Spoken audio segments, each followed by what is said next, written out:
ایک بیٹا اپنے بوڑھے والد کو یتیم خانے میں چھوڑ کر واپس لوٹ رہا تھا کہ اس کی بیوی نے اسے یہ یقینی بنانے کے لیے فون کیا کہ والد تہوار وغیرہ کی چھٹی میں بھی وہیں رہیں، گھر نہ چلے آیا کریں۔ بیٹا یہ بتانے کے لیے جب دوبارہ یتیم خانے گیا تو اس نے دیکھا کہ اس کے والد یتیم خانے کے سربراہ کے ساتھ ایسے گھل مل کر بات کر رہے ہیں کہ جیسے ان کا آپس میں بہت پرانا اور قریبی تعلق ہو۔ بیٹا یہ دیکھ کر بہت حیران ہوا۔ اسی دوران اس کے والد اپنا کمرہ دیکھنے کے لیے وہاں سے چلے گئے۔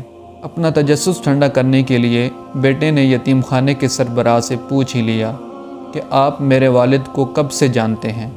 انہوں نے مسکراتے ہوئے جواب دیا، گزشتہ 30 سال سے، جب وہ ہمارے پاس ایک یتیم بچے کو گود لینے آئے تھے۔